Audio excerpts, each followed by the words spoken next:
कल अपनों ने 17.2 के कुछ 1-2 सवाल किए थे, ठीक है। अब अपन चलते हैं उसी के सवाल नंबर दूसरे की तरफ ले चल रहा हूँ मैं आपको। मैंने आपसे कहा भी था कि आप सवाल घर पे करके देखिएगा और मुझे भेजिएगा, तो आप में से किसी ने ऐसा नहीं किया, ठीक है। मैं बोर्ड पे बता रहा हूँ, समझना आप। सवाल नंबर 2 की तरफ चलते हैं। आपको x दिया हुआ है, x दिया हुआ है 2, 5, 7, 9, 11, f दिया हुआ है, ठीक है। सबसे पहले हम ज्ञात करेंगे क्या, fx कैसे ज्ञात करेंगे, वही f का गुणा x है, तो 2 एकम 2, 5 का 25, 7 चौक 28, 9 साती 63 और 11 तिया 33, ठीक है।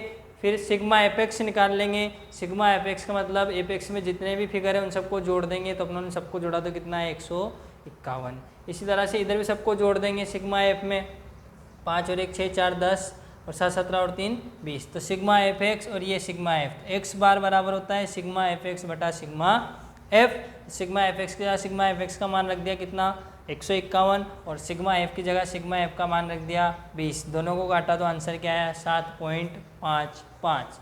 इसके बाद आपका आता है सवाल नंबर 3। सवाल नंबर 3 में हमको x दिया हुआ था 0.1, 0.2, 0.3, 0.4, 0.5, 0.6। f दिया हुआ था 30, 60, 20, 40, 10, 50।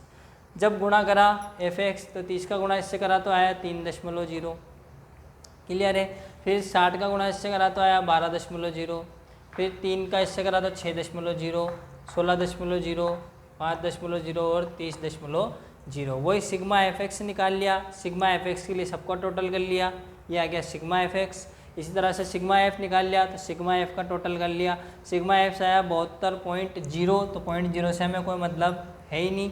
और सिग्मा एफ कितना आ गया 210। सिग्मा एफ एक्स की जगह एफ एक्स का मान रख दिया 72/210, काट दिया इसको 6 से कटा ये 12 बार, ये कटा कितनी बार 35 बार। फिर इसमें 12 में 35 का भाग दिया तो आपके पास आंसर आया 0.34। सवाल नंबर 4 अपनों ने कल कर लिया था। सवाल नंबर 5 है आपके पास x दिया हुआ है, f दिया हुआ है, वही एफ एक्स ज्ञात करेंगे। 45 का गुणा 1 से करेंगे तो यहाँ पे आएगा अपने पास कितना 45, 25 दूना 50, 19 30 57, 8 चौक 32, 5 दूनी 10 और 6 का गुणा 1 से करा तो 6। सबको जोड़ेंगे 5 7 12 और 2 14 और 6 20 की 0, हासिल का 2 4 2 6 और 5 11 और 5 16 और 3 19 और 1 20। ये आ गया सिग्मा एफ एक्स कितना आ गया 200 और सिग्मा एक आ गया 100।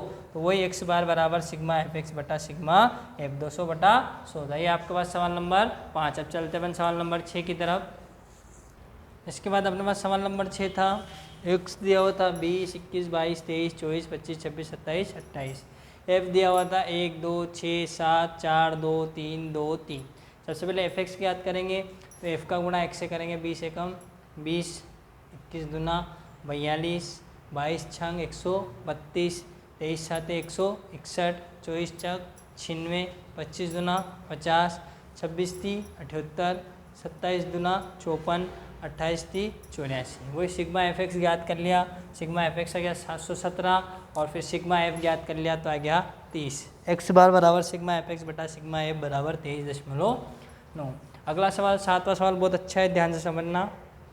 एक्स दिया हुआ था 3, 5, 7, 9, 11, 13। अब आपको एफ जो है 6, 8, 15 और ये नई चीज़ आ गई पी एक संख्या नहीं है ना संख्या, तो ये सवाल अलग है पी और 8 और ये 4। सबसे पहले वही एफ एक्स ज्ञात करना है तो एफ एक्स ज्ञात कर लेंगे। वही 6 का गुणा 3 से करा तो 18, 8 पंजो 40, 15 का गुणा 7 से करा 15 7 105, 9 का गुणा पी से करा 9 पी और 11 का गुणा 8 से करा 88, 13 का गुणा 4 से करा 52। अब ध्यान रखना इन दोनों को आप कोष्टक में बंद कर दीजिए क्योंकि इन दोनों को अपन को जोड़ना नहीं है, जोड़ेंगे लेकिन बाद में। सबसे पहले सिग्मा एफ ज्ञात करेंगे तो सिग्मा एफ में मैंने इनको छोड़कर संख्याएं जोड़ ली 6, 8, 15 और 8 और 4, इन सबको जोड़ा इसको छोड़कर तो कितना है 41 प्लस क्या कर दिया मैंने पी, हो गया सिग्मा एफ। फिर सिग्मा एफ एक्स ज्ञात करा तो इसी तरह से इस 9p को छोड़ दिया, इन सबको जोड़ा मैंने तो कितना है 303 प्लस 9p, ये आ गया आपका एफ एक्स, ये आ गया एफ। अब एक्स बार बराबर होता है सिग्मा एफ एक्स बटा सिग्मा एफ। आपको जो सवाल दिया हुआ है उसमें ऊपर एक्स बार का मान दिया हुआ है समांतर माध्य का मान दिया है 7.5। तो इस x बार की जगह मैंने क्या लिख दिया 7.5, 7.5 बटा 1 बराबर सिग्मा एफ एक्स की जगह सिग्मा एफ एक्स का मान रख दिया, सिग्मा एफ की जगह सिग्मा एफ का मान रख दिया। अब मैंने कर दिया वज्र गुणा, वज्र गुणा तो इसका गुणा तो किया इससे और इसका गुणा किया इससे, तो 7.5 का गुणा तो किया यानी कि इससे 41 प्लस पी से और इसका गुणा किया 1 से, ठीक है। तो ये का ये आ गया, ये आ गया अपने पास। अब 7.5 का गुणा फिर मैंने किससे किया 41 से, 7.5 का गुणा पहले 41 से, फिर 7.5 का गुणा किससे पी से, ये 7.5 का गुणा पी से बराबर 303 प्लस 9 पी। इन दोनों का गुणा करा तो आया 307.5, इन दोनों का गुणा करा तो आया 7.5 पी बराबर 303 प्लस 9 पी। 307, अब ये 7.5 पी तो थे ही सही, उधर से 9 पी इधर आएगा क्या हो गए माइनस के, 303 थे ही सही, इधर से ही गए क्या हो गए माइनस के, यहाँ बचा 1.5 पी, यहाँ बचा 4.5, ये 1.5 बटा में चले गए, पॉइंट से पॉइंट कट गई, 15 × 45, पी का मान कितना आ गया 3। ये था आपके पास सवाल नंबर 7। आखिरी सवाल आपके पास बचता है सवाल नंबर 8। अगला सवाल हमारे पास सवाल नंबर 8। x का मान दिया हुआ है, f का मान दिया हुआ है। अब f का जो मान है उसमें अपना 2 रिक्त स्थान है, तो मैंने इसको तो मान लिया x1, इसको मान लिया x2, x हो गया, f हो गया आपको योग दिया हुआ है, योग बराबर दिया हुआ है 200, योग 200 मतलब सिग्मा f, जो सिग्मा f है इस सिग्मा f का टोटल कितना है 200, मतलब इन संख्याओं को जोड़ने पर कितना आने चाहिए 200। तो मैंने जोड़ा, यहीं से जोड़ता चलता हूँ, x1 प्लस x2 पहले लिख दिया मैंने, फिर प्लस 46 प्लस 25 प्लस 10 प्लस 5, तो x1 प्लस x2 प्लस इन सबको जोड़ा तो कितना है 86, इन सबको जोड़ा देखो 6 और 5 11 और 5 16 की 6 हासिल का 1, 4 और 1 5, 2 7 और 1 8, 86 बराबर 200।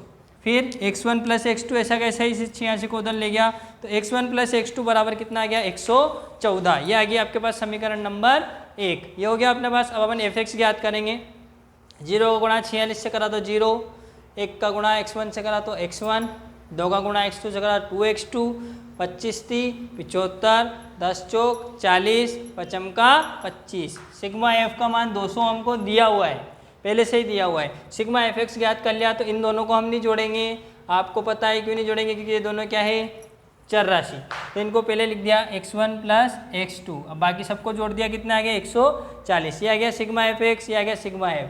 अब x बार बराबर होता है सिग्मा f(x) बटा सिग्मा f, आपके पास x बार का मान उसने दिया हुआ है, कितना दिया हुआ है 1.46, तो इसकी जगह 1.46 बटा 1 बराबर सिग्मा f(x) का सिग्मा f(x) का मान रख दिया बटा 200। अब कर दिया वज्र गुणा, इसका गुणा करा 1 से, इसका गुणा करा 200 से, यहाँ पर आया x1 प्लस 2x2 प्लस 140 बराबर 1.46 × 200। अब इसको ऐसे लिख सकता हूँ x1 2x2, तो 2x2 को ऐसे लिख सकता हूँ मैंने x2 प्लस x2, तो मैंने इसकी जगह लिख दिया 2x2 जगह x2 प्लस x2, तो x1 तो ऐसा कैसे ही, इसकी जगह लिख दिया x2 प्लस x2 प्लस 140 बराबर इन दोनों को गुणा करा तो 392.00। अगला सवाल आता है 192 नहीं आया, ये आ गया अपने पास x1 plus x2 plus x2 plus 140 बराबर 292। इस x1 प्लस x2 की जगह मैंने क्या लिख दिया 114, क्योंकि अपने पास है x1 प्लस x2 बराबर कितना है 114, तो ये 114 लिख दिया, प्लस x2 प्लस 140 बराबर 292। x2 ऐसा कैसे इन दोनों को जोड़ा तो कितना है 254, इस 254 को इधर लाया तो x2 का मान आ गया 38, अब इस x2 का मान इसमें रख देंगे मैंने समीकरण 1 में, तो x1 का मान कितना आ गया 86। ये थी आपकी 17.2। अगली क्लास में अपन 17.3 के बारे में चर्चा करेंगे। धन्यवाद।